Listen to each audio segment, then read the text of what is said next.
Hi, welcome back to the channel. Today I want to talk about a series of conversations I've had with a variety of people or just topics I've seen online and YouTube videos and that sort of thing.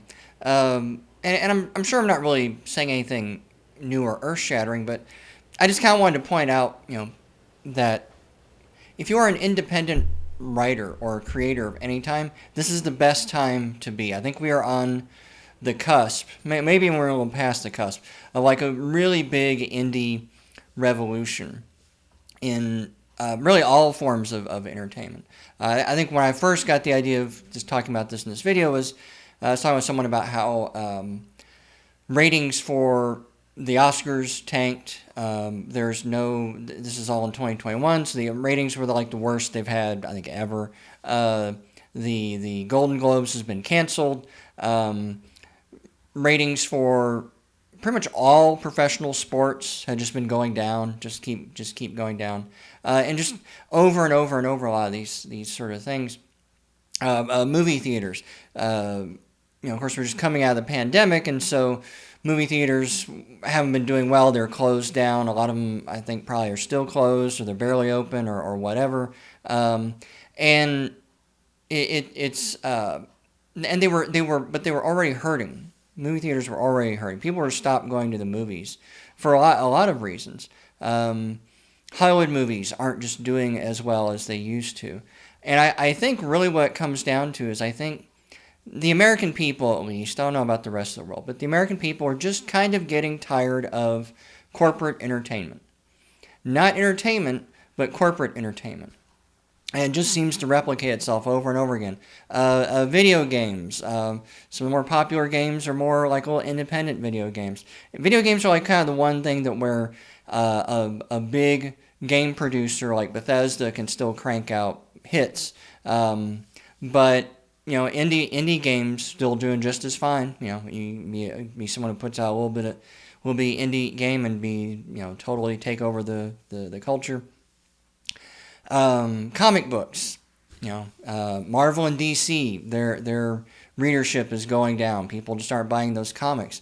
People are buying manga like crazy because manga just doesn't seem to have that same kind of corporate ownership, I guess, or I'm sure different manga studios are owned by corporations, but they don't seem to control the creative aspects of things. I don't really read manga, so I'm not really that familiar with it.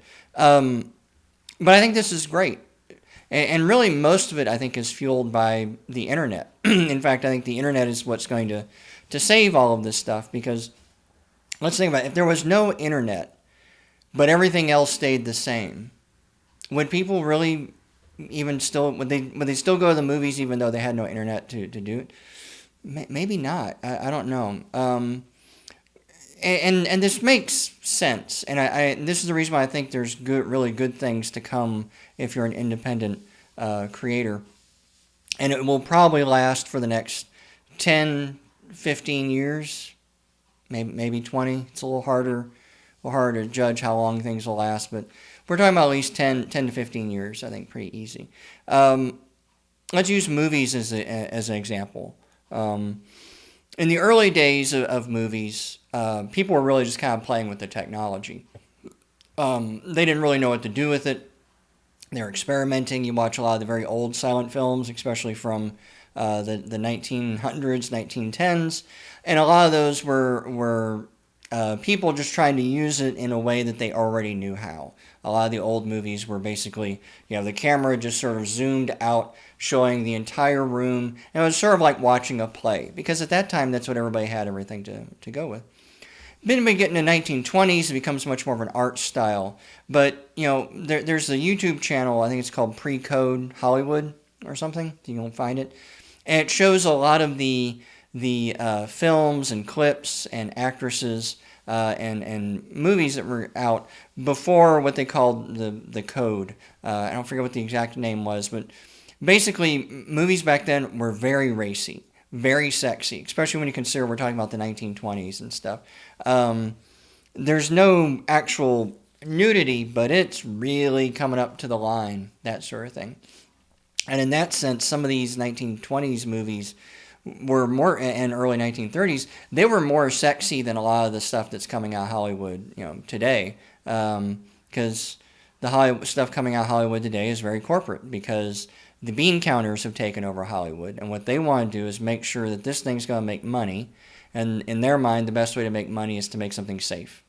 Also, what they want to do is they want to sell this stuff to China, where they have their own pre-code, and so the entertainment of America is being dictated by the Chinese Communist Party in China, and they don't like certain things.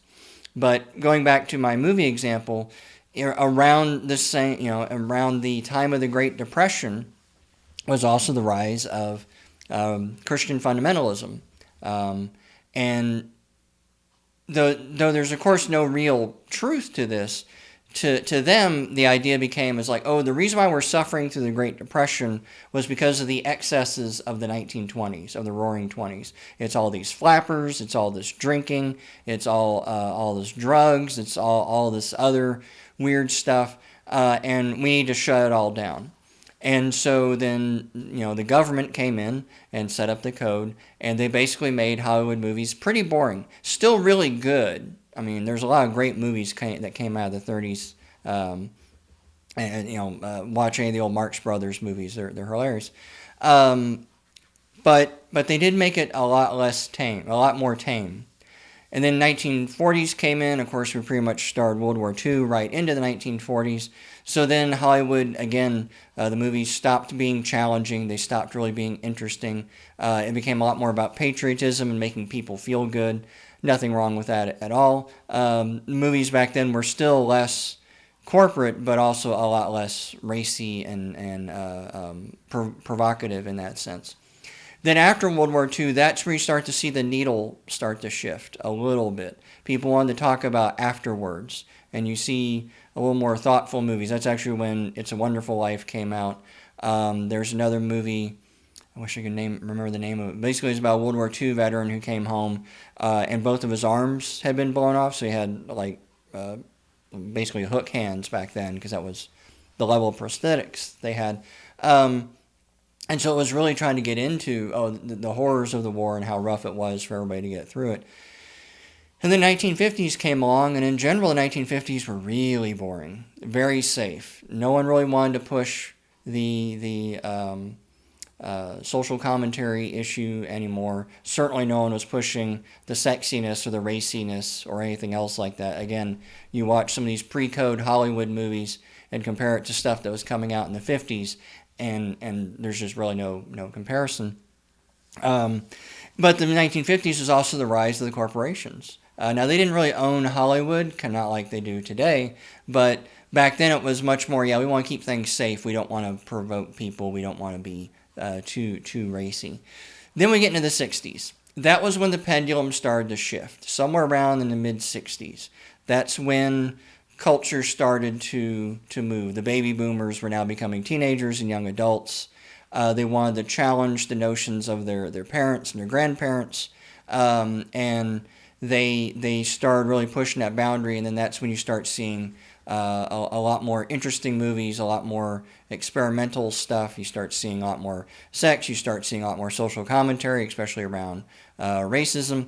And then you get into the 70s, which was like one of the golden eras of Hollywood. That's where you get Star Wars. It's when George Lucas and Steven Spielberg and Francis Ford Coppola and Martin Scorsese, all of these guys were making really big kind of culture-changing movies, and that all happened in the 70s. I think that's the period that we're almost in. Well, there's another one as well. Towards the end of the 70s, we got into the 80s. And we elected Reagan. Reagan kind of brought back a lot of the old 1950s sensibilities. And in the 80s, it started to get boring again. A lot of the 80s movies were still kind of fun. They're still kind of weird and experimental. And that's where actually the rise of horror movies came about too, as we think about them. But then again, you get into the 90s, and then that's Gen X. That's my generation. Thanks to, I don't know, I wouldn't say maybe it's too much to say, but I'll say it anyway. That Quentin Tarantino basically single-handedly restarted the indie film movement with Reservoir Dogs and Pulp Fiction. Robert Rodriguez did that with El Mariachi. And we started to see this big indie movement of music and movies. This is when indie music really took off. And that changed things. And again, it became, sexy and violent and experimental and kind of weird and exciting. He didn't really know what was going to happen. And that, I think, is the period that we're in right now, is more like the 1920s. We're on the verge of that era. Because somewhere along the line, I guess maybe during the Bush years, the 2000s, we just became boring again. Corporations basically bought up all the entertainment. They bought up Hollywood. They bought up the publishing houses, the radio stations, the comic books. You kind of name an aspect of entertainment, and it's owned by some big corporation, which is usually owned by another big corporation, which is usually owned by another big corporation, and they are not interested in anything new or interesting or exciting because those things are all risky. You don't know if they're going to make money. And if you're an independent writer and you're watching this video, you can kind of sympathize. The book that you're working on is not guaranteed to sell. You have no idea. You might literally be wasting your time, for all we know. I don't really necessarily think that. I think all books find their audience eventually, but yeah, you may have to wait 10 years before this happens. I don't know. I don't know about AMI stuff either. But if you're an independent, you're okay with that because you're usually driven by something beyond just dollars. You're driven by this inner need to create, to tell a story, to evoke emotions into other people, to even have a certain social consciousness. That's some of the more woke entertainment we see out there is, I think some of it at least is driven by this sort of genuine desire to want to change culture. Usually it's not tempered with any, real creativity. It's just woke to be woke, so to speak. And so as indies, we really have the chance to drive the entertainment. I see this a lot online. I think there's a guy, I think it's Amazing Game Productions on Minds.com. I follow him. And he often talks about, like, if you want to fight the culture war, you have to start making your own culture. And that's why I've pretty much lost all interest in corporate entertainment. I was a huge Star Wars fan when I was a kid. You read lots of Marvel comics, watched all the movies and watched all that sort of stuff. I'm kind of done with it all. I'm not interested. It's boring. It's not interesting. It's a rehash of basically the same story over and over again, not really even told in a new and interesting way. It's so blatantly corporate that I just don't care anymore. As far as I'm concerned, if they never make another Star Wars movie or Marvel movie, I'll be fine with that.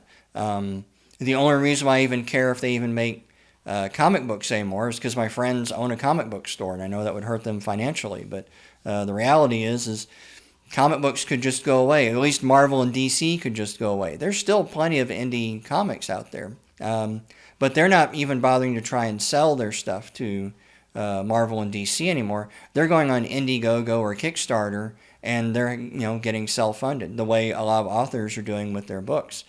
Musicians have been doing this really since the 90s. They never really stopped. And I think that was because changes in technology forced them to change. Nobody really listens to the radio anymore. And if they do, they're probably listening to like Sirius XM, which is a subscriber based, which you basically go to a channel to hear just the music that you want to hear. And so a lot of the musicians figured out early on that, they make more money off of touring and merchandising. And so they can almost give away their music. And I think some do practically give their music away. Just so that way it builds a fan base, so that way when they go on tour, people will go to the show, which is where they make a lot of their money as well. So music has gone indie for a while now. And books pretty much are, thanks to Amazon as well.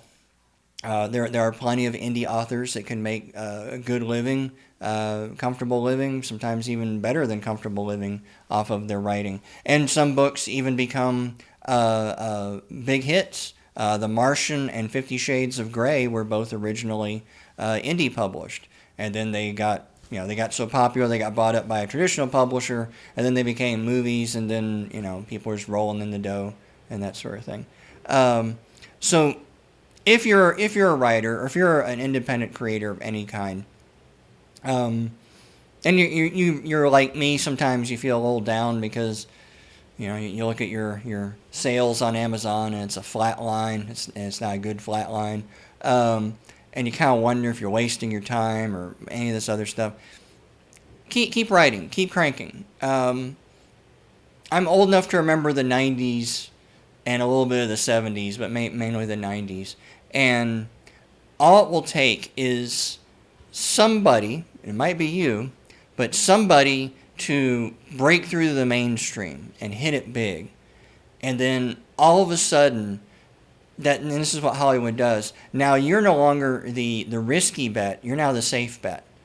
And they'll start gravitating to you and everyone who writes like you and sounds like you. And unfortunately, the way the cycle works is that becomes the new establishment, and that becomes boring, and then there's a whole new generation that shows up to, kick us all old folks out of the way. But the good news is that you can also be a part of this, writing this sort of indie wave, if you're willing to, stick it out and do the work. The beauty of it is your books last forever. The story you write today can still be out there for people to buy 5 years from now. And I really do think in 5 years we're going to see a huge push for people for people wanting to read stuff that is not put out. People will seek that out. That will actually become a label that people will actually want to look for. Just like indie rock was a thing back in the 90s. People wanted to hear that band that wasn't signed onto a major label because that music was boring. Nobody wanted to hear that. But anyway, do you think I'm full of crap? Do you think I'm being Pollyannish? Put it in the comments. Let me know what you think. Let me know if you think that we're also on this verge of an indie revolution in entertainment. Or do you think that we're already in it and I'm just late to the party? But anyway, I will talk to you later. Bye.